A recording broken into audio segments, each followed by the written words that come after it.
નમસ્કાર મિત્રો, સ્વાગત છે આપણા આજના ખૂબ જ મહત્ત્વના વિડીયામાં. જો તમે યુરોપમાં કોઈ પણ જગ્યાએ જોબ શોધી રહ્યા છો, ડ્રાઈવર, ક્લિનિંગ કે કોઈ પણ નાની મોટી નોકરી શોધી રહ્યા છો અને તમે CV બનાવેલું છે પણ એમાંથી તમને કોઈ જવાબ નથી આવતા, તો આજે એના વિશે વાત કરવાની છે કે યુરોપાસનું CV કેવી રીતે બનાવવું. CV બનાવવું એ કોઈ મોટું રોકેટ સાયન્સ નથી. એ તમે 5 મિનિટમાં કોઈ પણ વ્યક્તિ યુરોપાસની વેબસાઇટ ઉપર જઈ અને CV બનાવી શકે છે, તમને ખ્યાલ છે. પણ એ 5 મિનિટના બનાવેલા CVથી તમને લાગે છે કે નોકરી મળે? ના, એ 5 મિનિટના બનાવેલા CVથી નોકરી એટલે ન મળે કે એમાં જે તમે સૌથી મહત્ત્વની ભૂલો કરો છો એના વિશે આજે વાત કરવાની છે. CV કોઈ પણ વ્યક્તિ આસાનીથી બનાવી શકે છે, પણ એમાં લખવું શું એ મહત્ત્વનું છે. 2026માં અત્યારે તમે જો એ ATS ફ્રેન્ડલી એટલે કે ATS સિસ્ટમમાંથી પાસ થઈ અને મેનેજરના ટેબલ સુધી CV ન પહોંચે તો એ તમારી બધી મહેનત પાણીમાં જાય છે. એટલે આપણે આજના વિડીયામાં ખાસ એના વિશે વાત કરવાની છે કે CV કેવી રીતે બનાવવું જેનાથી તમને નોકરીના કોલ આવવા માંડે. નમસ્કાર મિત્રો, મારું નામ છે પ્રવીણ બલદાણિયા. હું અત્યારે સ્પેનમાં છું અને જો તમને મારા વિડીયોઝ ગમતા હોય તો લાઇક, શેર, સબસ્ક્રાઈબ કરતા જાજો અને કંઈ પણ તમારે સવાલ હોય તો કમેન્ટમાં પૂછવાનું ભૂલતા નહીં. તો ચલો આપણે આજના ડાયરેક્ટ વિડીયોની શરૂઆત કરીએ. તો આ વિડીયોની અંદર અને પાછળ છેલ્લે મેં અમુક એવી ટિપ્સ ને ટ્રિક્સ આપેલી છે, ગૂગલનો ફોર્મ્યુલા અને નોટપેડની સિક્રેટ ટિપ્સ. એનાથી તમે એ વસ્તુ સાબિત કરી શકશો કે તમારું CV છે એ ATS ફ્રેન્ડલી છે કે નહીં. જો તમે જોબ શોધવા માટે સિરિયસ હોવ યુરોપમાં તો આ વિડીયો સ્કીપ નહીં કરતા, જેનાથી તમને બહુ મોટું નુકસાન થશે. એટલે શાંતિથી, લાંબો વિડીયો છે પણ જોવાની અને શાંતિથી સમજવાની તમને જો હિંમત હશે તો હું તમને ખાતરી આપું છું કે તમને ઇન્ટરવ્યૂના કોલ આવવાના ચાલુ થઈ જશે. તો આખો વિડીયો જોવો અને પાછળ તમને કંઈ સવાલ હોય તો કમેન્ટમાં પૂછજો, એટલે હું એનું જરૂરથી જવાબ આપીશ.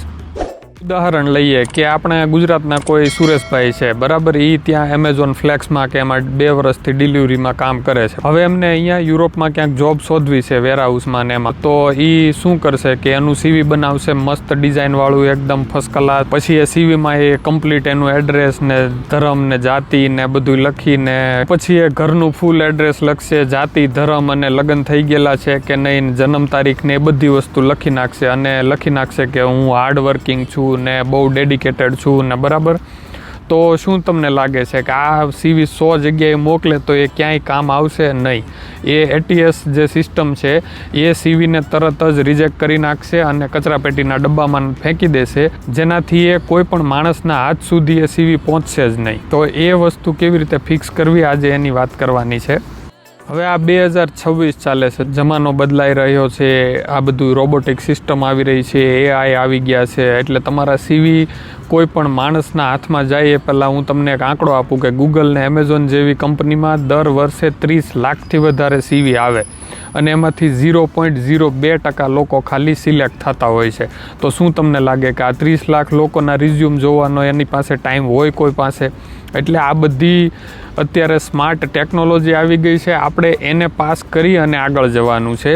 અને એમાંથી આપણું CV પાસ કેમ કરાવવું, એના માટેના ખાસ રસ્તાઓ કયા છે એની વાત કરીએ. તો આ રોબોટમાંથી પાસ થવા માટે સૌથી મોટી જે ભૂલ છે એ તમારો ફોટો CVમાં નથી નાખવાનો. એનું કારણ છે અહીંયા યુરોપ, આયર્લેન્ડ અને UK જેવા કન્ટ્રીમાં એ લોકો રેસિઝમનો કાયદો છે કે અહીંયા તમે માણસના સ્કિન કલર ઉપરથી કે નક્કી ના કરી શકો કે તમારે એને જોબ આપવી છે કે નહીં. એટલે અહીંયાનું કાયદા કાનૂન પ્રમાણે તમારે તો પહેલાં CVમાં ફોટો નથી મૂકવાનો અને ઘરનું આખું એડ્રેસ નથી લખવાનું, ખાલી સિટીનું નામ અને જે તે કન્ટ્રીનું નામ એ જ લખવાનું હોય છે. પછી મેરિટલ સ્ટેટસ કે મેરિડ છો કે નહીં, તમારે કેટલા બાળકો છે અને તમે કઈ જાતિ ધર્મના છો, અને એ બધી વસ્તુ લખવાની નથી. એ ખાસ મહત્ત્વનું છે, કેમ કે એ તમારી પર્સનલ લાઈફમાં કોઈ કંપનીવાળાને ઇન્ટરેસ્ટ નથી. તમે શેમાં એક્સપર્ટ છો, તમે કંપનીને શું વેલ્યુ પ્રોવાઈડ કરવાના છો, એ વસ્તુ છે. બીજી વસ્તુ જે ભૂલ કરે છે લોકો, એ કાનવાનું ને ગમે તે ફેન્સી ટેમ્પલેટ લઈ અને એમાં ફર્સ્ટ ક્લાસ એકદમ કલરફુલ CV બનાવી નાખે, આડા કોલમવાળું. તો રોબોટ હોય એ આડી લાઈનમાં 2 ભાગમાં વાંચી ન શકે, બરાબર. એટલે તમે અડધું 2 CVમાં બનાવેલું હોય તો એ એને ના સમજાય કે કેવી રીતે વાંચવું એમ. એટલે તમારે હંમેશા ઊભી લાઈનમાં જ તે બધી ડિટેલ લખવાની છે, એટલે રોબોટ કન્ફ્યુઝ ન થાય કે તમે કઈ માહિતી ક્યાં લખેલી છે. આ બે વસ્તુનું તો ખાસ ધ્યાન રાખવાનું છે. એટલે કોઈ પણ ફેન્સી કે ડિઝાઇનવાળું ટેમ્પલેટ લેવાનું નથી. એકદમ સાદું સિમ્પલ ગૂગલ ડોકમાં અથવા તો માઇક્રોસોફ્ટ વર્ડમાં એકદમ પ્લેન અને સાદું CV બનાવવાનું છે. ડિઝાઇન માણસને જોવી ગમે પણ રોબોટને જોવી ન ગમે. એટલે તમારું CV પહેલાં રોબોટ પાસે આપણે પાસ કરાવવાનું છે. પછી ઘણા લોકો તમારી સ્કિલ અથવા તો નોલેજના તમે લાઇન ના બાર બનાવેલા હોય ડિઝાઇનમાં, અથવા તો ટપકા 5 સ્ટાર બનાવેલા હોય કે મને લેંગ્વેજ કેટલી આવડે છે તો 3 સ્ટાર 5 સ્ટાર એવી રીતે એ સ્ટારમાં ને એમાંય તે એ ડિઝાઇનમાં એને ખબર નથી પડતી. એટલે અગેઇન ડિઝાઇનવાળી કોઈ પણ વસ્તુ CVમાં રાખવાની નથી. એકદમ plane simple easy to read હોવું જોઈએ CV તમારું. પછી બીજી આગળની જે ભૂલ છે એ તમારું email address. Lover boy, Sunny ને એવા બધા તમે જો ઈમેલ એડ્રેસ રાખો એટલે માણસને અહીંયા જોવાવાળાને તો ખબર પડી જાય કે આ તો કોઈક લવર બોય જ છે એમ. તો એને પ્રોફેશનલ માણસની જરૂર છે, એને લવર બોયની નથી. એટલે તમારું ઈમેલ એડ્રેસ પ્રોફેશનલ હોવું જોઈએ. suresh.patel@gmail અથવા તો hotmail.com તમે વ્યવસ્થિત જે ડોમેનમાં અવેલેબલ હોય એમાં ફ્રીમાં બહુ બધા ઈમેલ એડ્રેસના ડોમેન મળે છે. તો વ્યવસ્થિત તમારું જે આપણા ગુજરાતમાં પોપ્યુલર ન હોય, જેમ કે હોટમેલ ત્યાં કોઈ વાપરતું જ નથી, તો એમાં જઈ અને બનાવી લેવાનું. પણ વ્યવસ્થિત એક કામ માટેનું પ્રોફેશનલ તમારું ઈમેલ એડ્રેસ હોવું જોઈએ. એ જ તે CVમાં તમારે યુઝ કરવાનું છે. હવે આગળ વાત કરીએ કે તમારું CV બનાવવું કઈ રીતે. આ તો બેઝિક ઇન્ફોર્મેશન થઈ કે શું લખવું ને શું ના લખવું. તો એના મુખ્ય 6 ભાગ હોય છે, એની વાત કરીએ આપણે. એમાં પહેલો ભાગ ઉપર હોય છે એમાં નામ, તમારો કોન્ટેક્ટ નંબર, ઈમેલ એડ્રેસ, લિંક્ડઇનનું ID અને પછી ઘરનું ટૂંકમાં એડ્રેસ, શોર્ટ એડ્રેસ, મેં જેમ કીધું એમ. બરાબર. એટલે એ પહેલો પાર્ટ થઈ ગયો કે તમારા વિશે પર્સનલ ઇન્ફોર્મેશન બસ એટલી જ હોવી જોઈએ. પછી બીજું છે પ્રોફેશનલ સમરી. તો એ પ્રોફેશનલ સમરી જે બીજું સેક્શન આવે એમાં 2 થી 3 લાઇન, મેક્સિમમ 4 લાઇન લખવાની વ્યવસ્થિત. એમાં પછી તમે આખા ફકરા લખી નાખો 10-15 લાઈનનું ના, તો એટલો બધો તે કોઈના પાસે અત્યારે રીડિંગ કરવાનો ટાઈમ નથી કે તમારું CVમાં એટલો બધો ટાઈમ સ્પેન્ડ કરે. એટલે તમારી જે મેઇન કોર સ્કિલ્સ હોય એ 2 થી 3 લાઇનમાં પૂરી કરી દેવાની. એ બીજું સેક્શન થઈ ગયું. પછી ત્રીજું સ્ટેપ છે ગૂગલનું XYZ ફોર્મ્યુલા, જે આ ઘણા લોકોને ખબર જ નથી કે XYZ ગૂગલનું ફોર્મ્યુલા છે એ CVમાં કેટલું મહત્વનું છે. હવે આમાં તમે એવી રીતે XYZ ફોર્મ્યુલા વગર તમે લખી નાખો કે હું ખાલી સામાન ઉપાડવાનું કામ કરતો હતો અથવા તો વેરહાઉસમાં સામાન ગોઠવવાનું કામ કરતો હતો અને સંભાળતો હતો. બરાબર. એવું બધું 2-3 લાઇનમાં લખી નાખો તો એનાથી કોઈ તમારી પ્રોફેશનલ ઇમ્પ્રેશન નથી પડતી.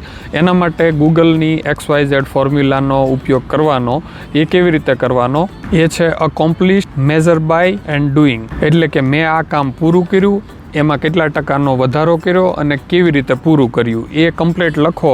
એનું ઉદાહરણ આપું તમને તો દૈનિક ઓર્ડર પ્રોસેસિંગમાં 20% વધારો કર્યો અને દરરોજ 500થી વધુ પાર્સલનું પેકિંગ કર્યું નવી બારકોડ સિસ્ટમનો ઉપયોગ કરીને. એટલે આ એક ઉદાહરણ થયું કે તમે આ રીતે આખી ઇન્ફોર્મેશન આપી કે તમે કયું કામ કઈ રીતે પૂરું કર્યું. એ ખાસ મહત્ત્વનું છે. એટલે એ વસ્તુની ખાસ નોંધ લેવી. એ ChatGPTમાં જઈને તમે કહેશો કે મારે આવી રીતે લખવું છે, એટલે કાં તો જેમિનાઈ, ChatGPT તમે જે વાપરતા હોય એમાં જઈ અને ઇન્ફોર્મેશન નાખશો કે મારે આ રીતે ગૂગલની XYZ ફોર્મ્યુલા યુઝ કરીને આ મારી વર્ક હિસ્ટ્રી મારે લખવી છે તો કઈ રીતે લખવી.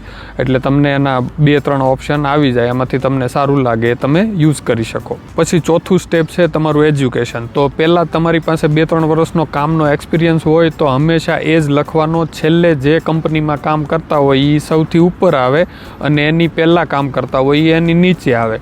અને પછી લાસ્ટમાં એજ્યુકેશન લખવાનું હોય છે. અને જે 5મું સેક્શન હોય એમાં તમારી સ્કિલ્સ, ખાસ રોબોટને તમારી સ્કિલ્સ જાણવાની છે. જો તમે જે તે જોબ માટે અપ્લાય કરતા હશો એની સ્કિલ્સ નહીં લખેલી હોય કે એક્ઝેક્ટ તમે જે જોબ માટે અપ્લાય કરો છો એમાં શું શું રિક્વાયરમેન્ટ છે, તો તમારું CV સિલેક્ટ નહીં થાય. એટલે આ સૌથી મહત્ત્વનો મુદ્દો છે કે તમારી ખાસ કરીને સ્કિલ્સ બધી લખવાની છે એમાં, કે તમે કઈ કઈ વસ્તુમાં એક્સપર્ટ છો એમ. અને જે સૌથી બીજી આગળની એક મહત્ત્વની વાત, તમને એક ઉદાહરણ આપું કે તમે કોઈ રેસ્ટોરન્ટમાં ગયા હોય જમવા માટે, બરાબર. તો તમને મેન્યુ આપે અને મેન્યુમાં લખેલું હોય કે અમારી પાસે મસ્ત બેસવા માટે ગાદીવાળી ખુરશી છે ને કાચનું ટેબલ છે ને પાણીનું ગ્લાસ છે, તો તમને કેવું અજીબ લાગે કે એ તો બધા રેસ્ટોરન્ટમાં હોય. તમારી પાસે જમવામાં નવીન શું છે, સારું શું છે, બરાબર? તો એ જ રીતે તમે જ્યારે જે તે કંપનીમાં અપ્લાય કરો છો ત્યારે તમને જોબ આપવા માટે કંપનીવાળો એ જ જોવે છે કે તમે ખાલી લખ્યું છે કે આઈ એમ હાર્ડ વર્કિંગ ને હું બહુ ખૂબ મહેનત કરવાવાળો માણસ છું ને તમને ઈમાનદારીથી કામ કરીશ, તો એનાથી તો એ કે આ બધી વસ્તુ તો બધા પાસે છે જ. તે તમારી પાસે ખાસ શું છે એ મહત્વનું છે, એટલે એ લખવાનું ખાસ ભૂલવાનું નથી. એટલે તમારે એમાં લખવું પડશે કે તમે કંપનીને કેવી રીતે ફાયદો કરાવશો, તમારાથી કંપનીને શું ફાયદો છે. જ્યાં સુધી કંપનીને ફાયદો નહીં થાય ત્યાં સુધી એ લોકો તમને શું કામને હાયર કરશે, એટલે એ વસ્તુ એડ કરવાનું નથી ભૂલવાનું. હવે આ જે ATS વાળી સિસ્ટમ જે છે એ ATSમાંથી પાસ થવા માટે સૌથી બેસ્ટ તમારા પીસીમાં કે કમ્પ્યુટરમાં નોટપેડ તો હશે જ ને. એટલે એમાં ખાસ કરીને પહેલાં તમારું CV ચેક કરવાનું છે, તમારું આખું CV સિલેક્ટ કરવાનું અને એ કોપી કરીને નોટપેડમાં પેસ્ટ કરવાનું. પછી તમારે ચેક કરવાનું કે એ સેમ ટુ સેમ તમે જે પ્રમાણે CVમાં દેખાય છે એ પ્રમાણે લાઇન ટુ લાઇન કોપી થઈ અને પેસ્ટ થયું છે કે તમારું નામ ને એડ્રેસ ને એ બધું વર્કની નીચે જતું રહ્યું ને વર્કનો એક્સપિરિયન્સ ને એજ્યુકેશનની લાઇન ને એ બધું મિક્સ થઈ ગયું. જો આ વસ્તુ થઈ હોય તો તમારું ATSમાં એ CV ફેલ થાય, કેમ કે તમે વ્યવસ્થિત સ્ટેપ બાય સ્ટેપ સીધી લીટીમાં લખેલું નથી. જો તમે આડાવડું ક્યાંય લખેલું હશે અથવા તો અંદર ટેબલ હશે તો આ બધી વસ્તુના કારણોથી તમારું CV ચૂથાઈ જાય. એટલે ATSનો રોબોટ એ કમ્પ્લીટ વાંચી ન શકે. એટલે નોટપેડમાં ફ્રીમાં આવી રીતે તમે ચેક કરી શકો કે તમારું CV કમ્પ્લીટ ચાલશે પહેલાં તો ATSમાં કે નહીં ચાલે.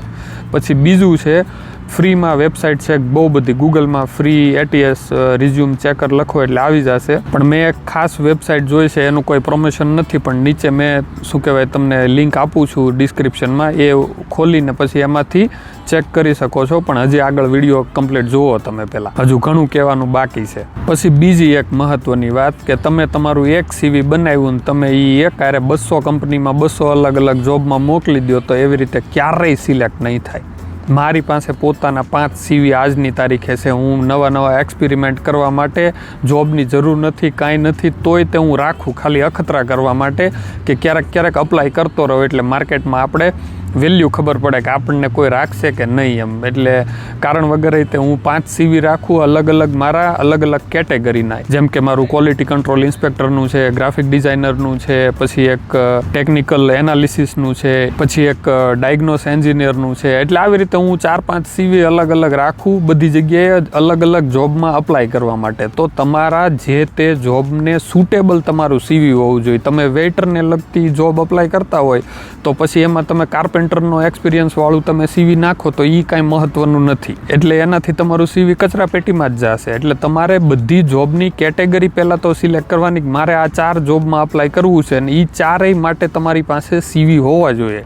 કે તમારે વેઇટર માટે અપ્લાય કરવું, હાઉસકીપિંગ માટે અપ્લાય કરવું છે કે વેરહાઉસ માટે અપ્લાય કરવું છે, તો એ બધાના અલગ અલગ CV હોય.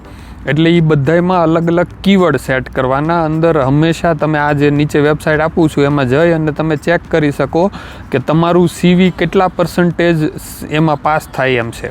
પછી બીજું મહત્ત્વનું છે તમારી ફાઇલ ફોર્મેટ હંમેશા DOCX જે ડોક આવે છે લેટેસ્ટ માઇક્રોસોફ્ટનું વર્ડનું અથવા તો PDFમાં હોવી જોઈએ. અને સિમ્પલ તમારું નામ લખવાનું કે Suresh_Patel_CV, બરોબર. એટલે એ સિમ્પલ તમારું ખબર પડે કે, અને પોસિબલ હોય તો કેટેગરી વેરહાઉસ વર્કર કે એ પણ લાઈન લખી શકો તમે. પણ એનાથી વધારે બહુ લાંબુય નહીં અને બહુ ટૂંકુંય નહીં કે ખાલી CV લખી નાખ્યું માય CV ને એમ નહીં. ફાઇલનું નામે તે સ્પેસિફિક હોવું જોઈએ એટલે તમારું પ્રોફેશનલિઝમ થોડુંક દેખાય એમ. હવે આ બધી વસ્તુની જો તમે ધ્યાન આપીને વ્યવસ્થિત CV બનાવશો, હું હમણાં આગળ તમને વેબસાઇટમાં લાઈવ બતાવું કે તમારે કેવી રીતે યુરોપાસની વેબસાઇટમાં જઈ અને CV બનાવવું. પણ આ બધી મહત્ત્વની વસ્તુઓનું ખાસ ધ્યાન રાખશો તો તમારે કોલ આવવાના શરૂ થઈ જશે. અને મારી ઇન્ફોર્મેશન તમને ગમતી હોય તો એક જરાક લાઇકનું અને સબસ્ક્રાઈબનું બટન દબાવતા જાઓ, એટલે મને પ્રોત્સાહન મળે કે આ જે મહેનત કરું છું એ પાણીમાં નથી જતી એમ. અને કંઈ પણ તમારે સવાલ હોય તો પૂછતા રહેજો, હું હંમેશા જવાબ આપવા માટે તૈયાર રહીશ કમેન્ટમાં. કોઈએ મને કીધું હતું કે જોબ શોધવી એ પણ એક જોબ છે, એટલે કે નોકરી શોધવી એ પણ એક જાતની નોકરી જ છે, ફૂલ ટાઈમ. એમ કે તમારે અત્યારે જરૂર છે સારી નોકરીની કે સારા ધંધાની, તો તમે એની પાછળ ટાઈમ તો તમારે થોડોક દેવો જ પડશે. એટલે વ્યવસ્થિત તમે જોબનો ટાઈમ આપશો જોબ શોધવા માટે તો તમને હંમેશા એમાં સક્સેસ મળશે, એમાં કોઈ મને ડાઉટ નથી. તો ચાલો હવે હું તમને ડાયરેક્ટ સ્ક્રીનમાં લઈ જાઉં અને યુરોપાસની વેબસાઇટમાં બતાવું કે તમે ઇઝીલી ત્યાંથી કેવી રીતે નોર્મલ ડાયરેક્ટ PDF ડાઉનલોડ કરી શકો. કોઈ પણ જાતના ફેન્સી ટેમ્પલેટનો યુઝ કર્યા વગર પણ ત્યાં બને છે અને ટેમ્પલેટ સાથે પણ બને છે, પણ હું તમને બધી વસ્તુ લાઈવ કમ્પ્યુટરમાં બતાવું. ચલો તો આપણે જઈએ ઘરે અને વિડીયો સ્ક્રીન ઉપર મળીએ. તો આપણે આવી ગયા છીએ ગૂગલના મેઇન પેજ ઉપર અને ગૂગલમાં જઈ અને લખવાનું છે આપણે યુરોપાસ CV. બરાબર, આ સર્ચ કરશો એટલે પહેલી જ વેબસાઇટ ક્રિએટ યુરોપાસની વેબસાઇટ આવી જશે. એના ઉપર લેંગ્વેજ તમારે અલગ હોય તો પહેલાં જઈને ઇંગ્લિશ કરી આવવાની છે, એટલે લેંગ્વેજ આપણે સિલેક્ટ કરી લીધી. અને પછી આ કૂકીઝ અહીંયા એક્સેપ્ટ કરવી પડે છે, કસ્ટમરનો ડેટા સ્ટોર કરે ને એ બધું અહીંયાની મગજમારી છે ગવર્મેન્ટની. પછી ક્રિએટ એન એકાઉન્ટ, એની ઉપર જઈ અને તમારું નામ, સરનેમ અને ઈમેલ એડ્રેસ નાખવાનું છે અને પછી ક્રિએટ અકાઉન્ટ ઉપર ક્લિક કરવાની છે. તમે બધી ડિટેલ ભરી અહીંયાના ફોર્મ ઉપર અને ટર્મ્સ એન્ડ કન્ડિશન એક્સેપ્ટ કરી અને પછી ક્રિએટ અકાઉન્ટ ઉપર ક્લિક કરવાનું છે. એટલે થોડીક જ સેકન્ડમાં તમારા ઈમેલ ઉપર ઓટોમેટિક ઈમેલ આવી જશે. એ ઈમેલમાં જે લિંક આવ્યું હોય એના ઉપર ક્લિક કરશો એટલે ડાયરેક્ટ તમને પાસવર્ડનું પૂછશે કે તમારે જે નવો પાસવર્ડ રાખવો હોય એ તમે સેટ કરી દો. એટલે પાસવર્ડ થોડોક સ્ટ્રોંગ રાખવાનો છે. એમાં કેપિટલ અક્ષર, સ્મોલ અક્ષર, નંબર અને સ્પેશિયલ કેરેક્ટર એટલે @ ને એવું આવવું જોઈએ એમ. બરાબર, પછી એક્સેપ્ટ કરી અને આગળ વધો એટલે ડાયરેક્ટ વેબસાઇટ તમારી યુરોપાસની ઓપન થઈ જશે. ત્યાં પણ ટર્મ્સ એન્ડ કન્ડિશન એક્સેપ્ટ કરવાની છે અને પછી પાછી કૂકીઝનું પૂછે તો એ એક્સેપ્ટ કરી લેવાનું. અને પછી સ્ટાર્ટ ફ્રોમ સ્ક્રેચ એટલે કે નવેસરથી જ બધું બનાવવું છે. એટલે એનું જે ફોર્મની પર્સનલ ઇન્ફોર્મેશનનું ફોર્મ ખુલશે, એટલે એમાં તમારું નામ, ડેટ ઓફ બર્થ, આ જે બધી વસ્તુઓ અહીંયા ફોર્મમાં દેખાય છે એ બધી વસ્તુઓ કમ્પ્લીટ 1 by 1 કોઈ પણ વસ્તુ સ્કીપ કર્યા વગર તમારે કમ્પ્લીટ ભરી દેવાની છે. નેશનાલિટીમાં ઇન્ડિયા, કન્ટ્રી ઓફ રેસિડન્ટમાં ઇન્ડિયા, એજ્યુકેશન એન્ડ ટ્રેનિંગની જે ડિટેલ છે એ બધી કમ્પ્લીટ ભરવાની છે અને કન્ટિન્યુ કરવાની છે. હું અત્યારે તમારું લાંબુ બહુ વિડીયો થઈ જશે બધી ઇન્ફોર્મેશન ભરીશ તો, એટલે તમને ખાલી બતાવી દઉં છું કે આવું આવે. એમાં બધી વસ્તુ A to Z તમારે ભરી દેવાની છે, કોઈ પણ વસ્તુ સ્કીપ કર્યા વગર. અને આમાં જરૂર પડે તો એક્ટિવિટી અને રિસ્પોન્સિબિલિટી માટે તમે ChatGPTનો ઉપયોગ કરી અને પછી તમારે જે જોબની કેટેગરી માટે તમારે સિલેક્શન થવું હોય એ અહીંયાથી સિલેક્ટ કરી લેવાના ઓપ્શન. પછી અહીંયા કન્ટ્રી સિલેક્ટ કરી લેવાનું કે કયા કન્ટ્રી માટે ઇન્ટરેસ્ટેડ છો. પછી નેક્સ્ટ કરીએ એટલે પર્સનલ સ્કિલ્સ આવે. એમાં પર્સનલ સ્કિલ્સમાં જઈ અને આ બધી સ્કિલ સર્ચ કરવાની તમારામાં શું છે એ ફિલઅપ કરીને નેક્સ્ટ કરીએ. આગળ ક્રિએટ પ્રોફાઇલમાં ક્લિક કરવાની એટલે આગળ તમને ડાયરેક્ટ આ 3 ઓપ્શન આવશે. એમાંથી આપણે ક્રિએટ CV ઉપર ક્લિક કરવાનું છે. તો એમાં આ ઓપ્શન આવશે કે તમારું જે ઓલરેડી તમે અત્યારે પ્રોફાઇલ બનાવી છે એમાંથી કરવું કે તમારે નવું બનાવવું છે. તો તમારે start from your profile A select કરવાનું છે. એટલે જે તમે પ્રોફાઇલ બનાવી છે એમાંથી જ થાય, અથવા તો તમે અહીંયા તમારું એક્ઝિસ્ટિંગ CV પણ અપલોડ કરી શકો, પણ બેટર કે તમે અહીંયા નવું જ બધું બનાવો એમ, એ સારું પડશે. પછી આ તમારી પ્રોફાઇલની બધી ડિટેલ કઈ કઈ યુઝ કરવી એ બધી સિલેક્ટ કરી ને નેક્સ્ટ કરો એટલે પૂછશે કે તમારે એડિટ કરવું છે કાંઈ કે કન્ટિન્યુ કરવું છે. અને પછી આગળ વધો એટલે આ જે નેક્સ્ટ સેક્શન જે છે ટેમ્પલેટ સિલેક્શનનું એ ઇમ્પોર્ટન્ટ છે કે હવે આ જૂની વેબસાઇટ છે, આ લોકો બહુ કંઈ રેગ્યુલર રોજ અપડેટ નથી કરતા. એટલે આ ટેમ્પલેટ બધા જે છે એ તમારે બેઝિક જે સૌથી બેઝિક ટેમ્પલેટ છે પહેલું એ જ સિલેક્ટ કરવાનું છે, કોઈ ડિઝાઇન વગરનું. બરાબર. એટલે એ ખાસ ધ્યાન રાખવાનું છે. પછી નેક્સ્ટ કરો એટલે તમે સેવ એન્ડ શેરનું ઓપ્શન આવે, એમાં તમારા સીવીનું જે નામ રાખવું હોય એ રાખે, અને પછી ડાઉનલોડ ઉપર ક્લિક કરો એટલે તમારું સીવી એક તમારા કમ્પ્યુટરમાં સેવ રાખવું હોય તો ડાઉનલોડ થઈ જાય, અને પછી ફિનિશ ઉપર ક્લિક કરો એટલે તમારી કમ્પ્લીટ પ્રોફાઇલ આખી તૈયાર થઈ જશે. પછી તમને અહીંયા કોઈ પણ ઇન્ફોર્મેશન તમને અહીંયા દેખાતું હોય કે હજી ફિલઅપ કરવાની બાકી છે તો એ કરવાનું ભૂલવાનું નથી, અને પછી આ તમે અલગ અલગ સેક્શનને ઉપર નીચે સેટ કરી શકો છો. બસ હવે આખી વેબસાઇટ જોવો, અને મેં જેમ કીધું તો એમ સીવી બનાવવું એ કોઈ મોટી વાત નથી, એ તો 5 મિનિટમાં આપણે બનાવી નાખ્યું. બરાબર. હવે તમારે ધ્યાન એ રાખવાનું છે જે મેં આગળ તમને જણાવ્યું કે શું કઈ રીતે કઈ વસ્તુના ધ્યાન રાખવાથી તમારું સીવી સોલિડ બને, એ મહત્વનું છે.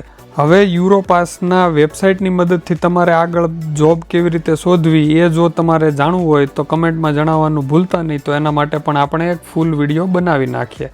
મળીએ આગલા વિડીયોમાં. ધન્યવાદ.